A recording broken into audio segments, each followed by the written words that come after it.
So we have with us tonight Dr. Beth Stroble. She began her tenure in 2009 as the 11th president of Webster University, which actually is present in 8 countries over 4 continents, which I didn't know either. Dr. Stroble earned a Bachelor of Arts degree in History and English and 2 Masters of Arts degree, one in History and one in American and English Literature. She also has a doctorate in Curriculum Studies from the University of Virginia. Impressive. Now, she's been named and awarded for so many awards that I got quite lost in the list, but some of them I liked more than others, thinking, a bit of stardom here. Most Influential Businesswoman in St. Louis, Distinguished Citizen Award, Woman of Achievement in Educational Leadership, which caught my interest, and the Diversity Visionary Award, to name a few. Tonight, she will be talking on educating women as entrepreneurs. Please welcome our guest of honor, Beth Stroble.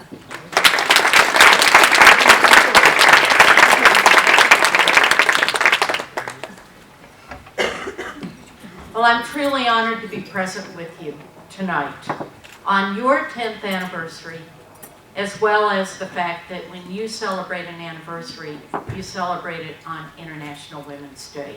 The synergy of that is truly wonderful. I'm very glad to learn and to know, really before tonight, that Webster Leiden has been a helper and a sponsor for this organization for several years.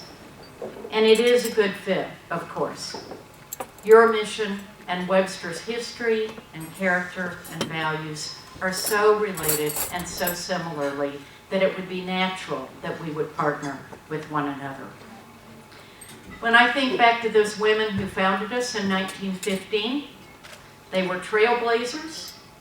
They were courageous, risk-taking entrepreneurs who created opportunity for other women in ways that persist to this day, 101 years later.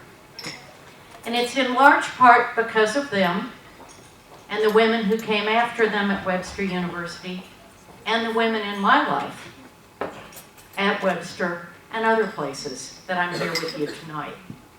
So I'm particularly glad tonight that I'm joined by my husband, Paul. We are, as I think of us, Team Stroble.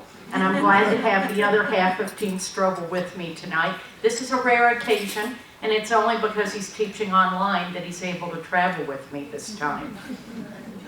It's been quite a trip that we've been on through almost 32 years of marriage, and I'm glad that on this trip, he's along for the ride. So tonight, I'm going to reflect both personally and professionally on this moment in which we women find ourselves.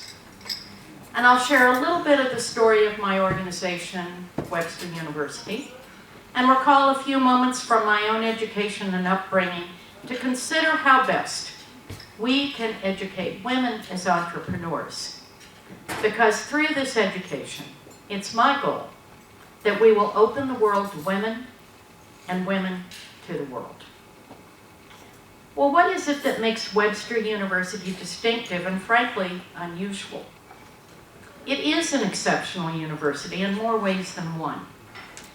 Back to our inception in 1915, we had this unspoken mission of meeting unmet needs.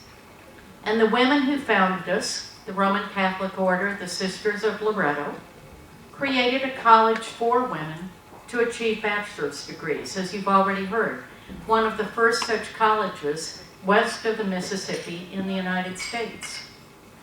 Well, they created an institution to do what was truly revolutionary in those days, in 1915. As women, absent even the power to vote, they created a college all by themselves. And for whom? For women. And for what purpose? To educate for careers and lives of service to others. Not merely as what was the convention in that day if women went to college at all, as a finishing school and training for how to be good wives. Well, it's from those beginnings that Webster evolved to welcome an ever more inclusive community. In the 1960s, Webster began to welcome men, and then transferred the college in another bold and courageous move away from Catholic ownership and governance, and transferred the governance and the ownership to a lay governing board leaving behind the identity of being a Catholic school and a Catholic women's school. The first in the United States to do this, by the way. Student profiles expanded from there to include those on military bases, working adults, and in the 1970s, students in Europe. And Webster opened residential campuses in Geneva and Vienna, and then London, and of course Leiden. Today, you've heard, we have campuses in Europe, Asia, and Africa, as well as thousands of students online. Well, that history and that global diversity truly sets us apart. And what you may not also know that is really rare in an American university is to have a female president. The 2016 report on the status of women in higher education, and this is a US study, not a world study, published by the American Council on Education, refutes what is often suggested as the reason why there are few women presidents. Well, there just aren't many women qualified for that role. There aren't enough women with doctoral degrees. Well, in fact, in the United States alone, between 2000 and 2016, women have earned more than 50% of all doctoral degrees. They have earned more than 50% of all bachelor's degrees since 1981, and more than 50% of all master's degrees since 1991. So in the United States, women who are advanced degree holders are in abundance. Well, women, as of 2014, hold 31% of the full professor ranks in US universities. So there's also no shortage of women that have the PhD and have the highest faculty rank. So how many women actually hold presidencies of American colleges and universities? 27%. Not nearly the parity that you might presume given the number of degree holders and the number of people with those faculty ranks. And among those women presidents in the United States, they are more likely to head a community college that is limited to offering 2-year or associate degrees than they are any other type. Now, there are data about this phenomenon worldwide, and the picture ranges widely, but it's not terribly different, and oftentimes it's worse when we look at the gap between degree holders and faculty rank holders and those who achieve the role of presidency. Well, Webster has diverged from these patterns by virtue of its history and also by an intentional focus on diversity and inclusion. When I look back to the history of Webster, and I was a history student, so I always loved to study the history of an organization I'm part of, the first 3 presidents of Webster from 1915 on were women. There was only one man who served as president in the first 50 years of the institution. However, there was a 40-year gap from the last president who was a woman, who was a Catholic nun, until the time I joined the university in 2009. So we had a patch of male leadership that had existed for 40 years. I'm glad to restore women to that role.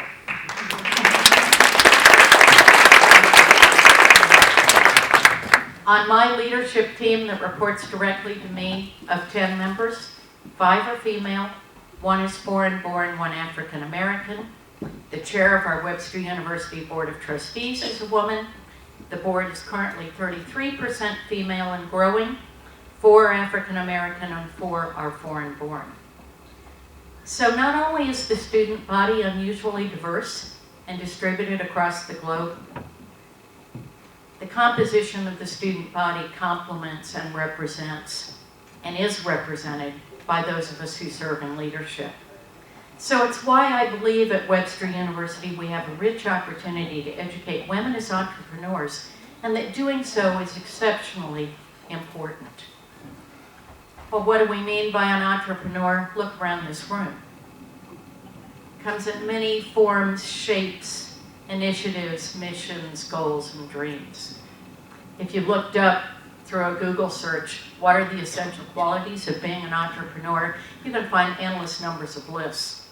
The shortest list I found had 4 characteristics. The longest had an incredible 35. Who could ever remember that many? But what we know is that for female entrepreneurs, they particularly benefit from environments that are rich in supportive and purposeful programs, policies, climate, and competitiveness. Well, at Webster, just like many schools and universities, there is an explicit focus now on building the kinds of environments that nurture women to be entrepreneurs. For me and my generation, and many more women like me, we developed those skills and capacities from a multitude of informal and formal experiences. We honed our resilience in the face of setbacks and adversity. The women in this room have inspiring stories to tell, and I'm sure you're hearing many of them tonight around the table. We became agile and nimble in addressing uncertain and novel circumstances.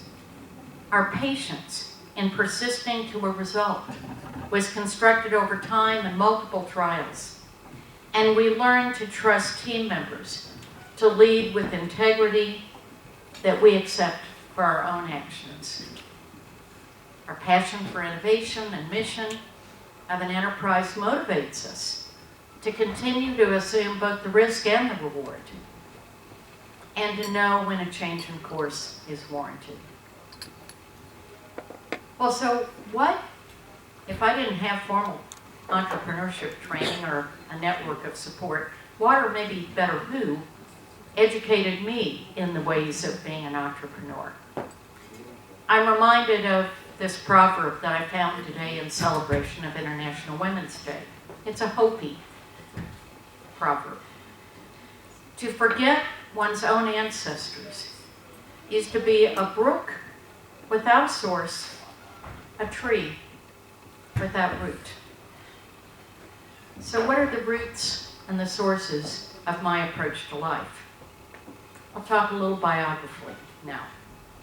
I have had two parents, they're both deceased now, who married as a result of being pen pals during World War II.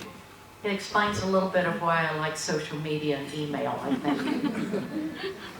When they were first married, they had no job skills or prospects. They moved from the state of Tennessee to Texas to Wyoming to work in the oil fields and to find hard labor and employment when jobs were not plentiful in the U.S. after World War II.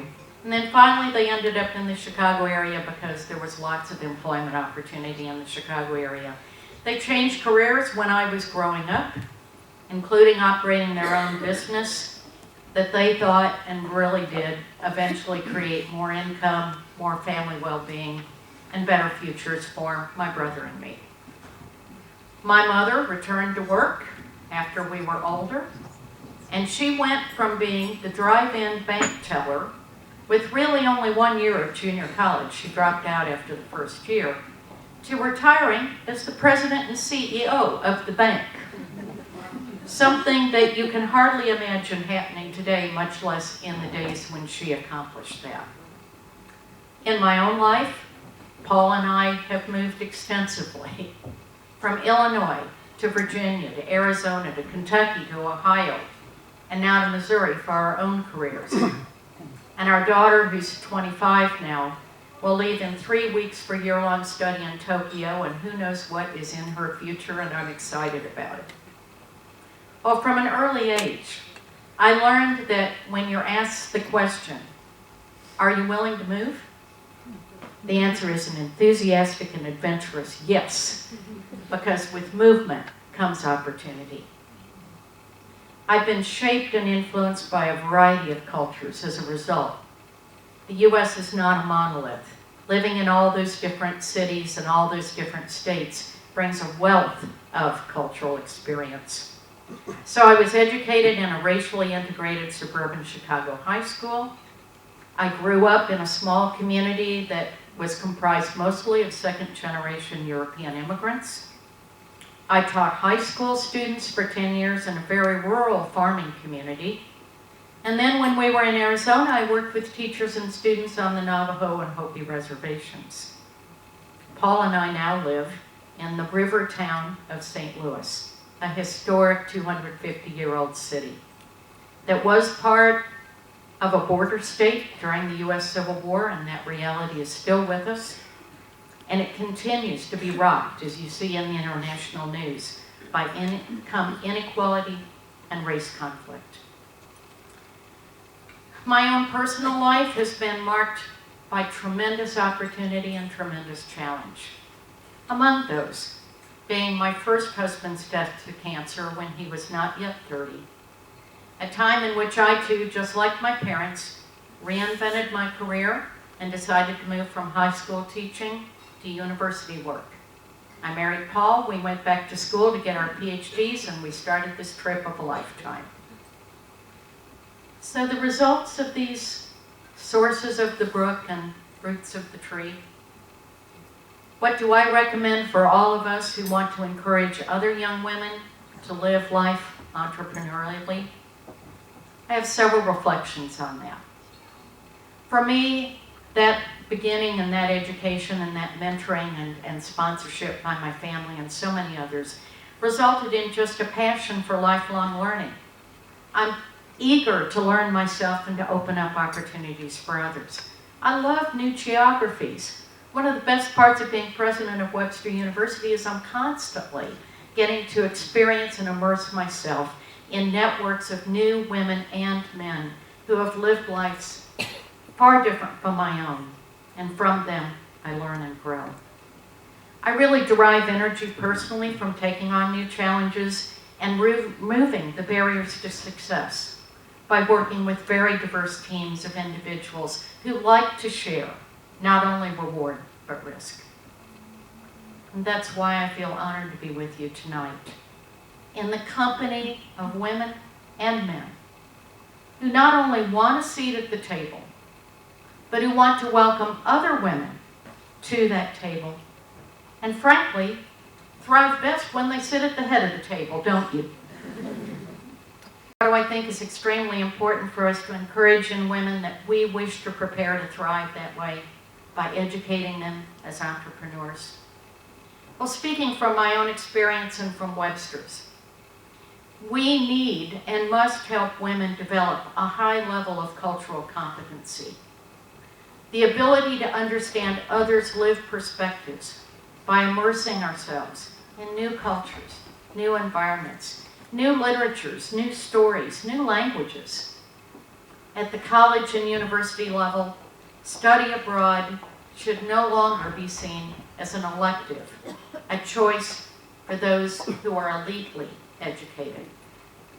Cross-cultural immersion and study is essential to a worldview that focuses on the common bond of humanity, with the intention of not just being a tourist abroad, but with the intention of serving others and building a better world.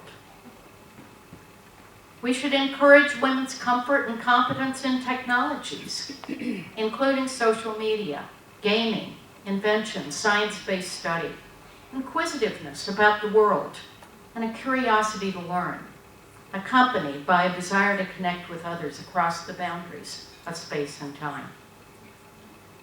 A great deal is written these days about the ideas of resilience and grit. It's important for all of us, whether we're mothers, educators, sponsors, and mentors, to balance the need for messages to young women about protecting themselves from harm with the need to take risks, because it's risk from which you bounce back that builds resilience. There's no other way you become more resilient, more confident than to live through risk. KPMG found recently that 63% of women identified confidence as the top characteristic of leaders. Confidence, the top characteristic. 60% of the same women they surveyed said, I'm not confident I can be a leader, however. So the very characteristic that they prized in leadership, they did not feel themselves. I like the way Katty Kay and Claire Shipman write about this topic in their recent book called The Confidence Code. If you haven't read it, I highly recommend it. They link the ideas of resilience and confidence in these ways. Resilience is confidence in the face of disaster. They go on to say, confidence is a choice we can all make if we can avoid long-standing habits of hesitation, fear of failure, and the need to be perfect. It's often the case that women only feel confident when they have truly over-prepared to the point of feeling that they will achieve perfection. But we know from research, the confidence that comes from mastery is contagious. If we can master one skill, one content, one aspect of our work or our lives, we're confident to try another. We did that, so why not take on another challenge? What's most important then, according to Kay and Shipman, is not to tell each other as women that we're great, even though it's true, but to encourage each other to take action. Kay and Shipman's best advice, and they say it again and again in this book, when in doubt, act. Don't hesitate, just act. So on this 10th anniversary of Women Business Initiative International, I want to salute all of you who are present for your successful entrepreneurship, your confident leadership, and being women who act. There can be no better example of educating women as entrepreneurs than your support in the past and tonight for the Belmer Project that's undertaken by Webster University and our wonderful partners. I want to close by congratulating you on the work you have accomplished and all that you seek to do that opens women to the world and opens the world to women. Happy 10th anniversary.